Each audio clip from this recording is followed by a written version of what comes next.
Hi everyone. Today I'll be looking at the movie MeanGirls through the lens of humanistic psychology. Now humanism, often called the third force after psychoanalysis and behaviourism, really sees people as individuals with free will and the capacity to grow, rather than being just bundles of repressed urges or conditioned behaviours. Its main founders are Abraham Maslow and Carl Rogers, and where Maslow zooms out with his famous sort of pyramid of this hierarchy of needs, from basic safety through to belonging in the middle and then self-actualization at the top. His idea is pretty simple. We can't become our best selves if our basic psychological needs aren't being met. Rogers, on the other hand, he zooms in on the self. So where the goal here is true authenticity, which only happens when our self-image matches up with our ideal self. And so this is a state he called congruence. But when we sort of twist ourselves to please others, for example, we become misaligned, or ourselves become misaligned. And this creates incongruence and distress. So while Maslow gives us this psychological ladder of needs to climb, Rogers kind of offers us this compass of authenticity, so to speak.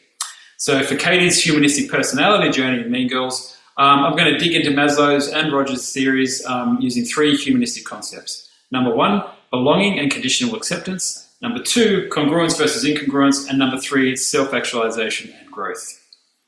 So Katie's first major struggle is social belonging. Coming from homeschooling in Africa, she enters her new school like a fish out of water.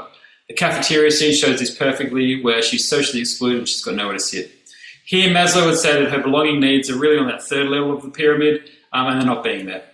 Rogers would say that she's still authentic, she's her authentic self, she's curious and genuine, but she's socially vulnerable at this stage. However, she does overcome this when Janice and Damien come to her rescue and accept her unconditionally, giving her safety and her first real taste of unconditional positive regard at high school. So in summary, belonging is really a precondition for stable self-esteem in humanism. Without it, Katie will chase approval wherever she can find it and, cue the plastics. So when Katie joins the popular girls or the plastics, her struggle is now between her authentic self and the conditional acceptance of the group. They offer her belonging, but only if she, plays by their rules. She's got to wear pink, gossip, follow the code, so to speak. This is classic conditional positive regard in humanism. Katie's conflict here is pretty deep. Her real self is smart and kind, but her new ideal self is the glamorous queen bee. So this shift from congruence to incongruence is really growing here fast. And pretending to be dumb for love interest Aaron is really the clearest sign of this incongruence. Basically, she's losing touch with her authentic self. So as she climbs the popularity ladder, Katie's new struggle now shifts between belonging to power. She's trading authenticity for shallow self-esteem, and she's distancing herself from her real friends and family. Rogers would say here that she's ignoring her inner values, and Maslow would say that her esteem needs are being met, but they're unstable because they're built on performance and fear of rejection.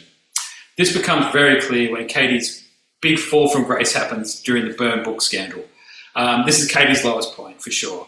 Her belonging is shattered, her esteem is gone, she's fallen down Maslow's hierarchy because her identity really rested on that conditional approval. Rogers would call this the really deep cost, Rogers would call this the cost of really deep incongruence. But then, as in all good teen self-discovery flicks, the turnaround happens. Katie rediscovers herself by rejoining the Mathletes crew and reconnecting with her authentic self.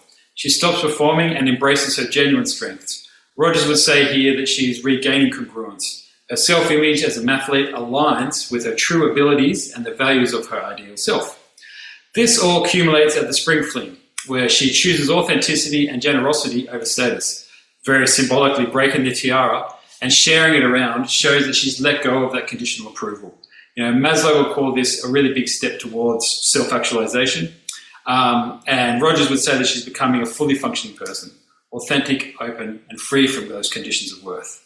So in conclusion, MeanGirls isn't just a teen drama, it's a humanistic story about the need to belong, the trap of conditional acceptance, the pain of incongruence, and the growth that comes from returning to authenticity. Maslow shows us her climb and collapse on the hierarchy of needs, while Rogers explains how conditions of worth pulled her away and how congruence really brought her back. In the end, Katie grows by rediscovering authenticity and connection, which is the real path to flourishing, according to both Maslow and Rogers, and humanism in general. That's it.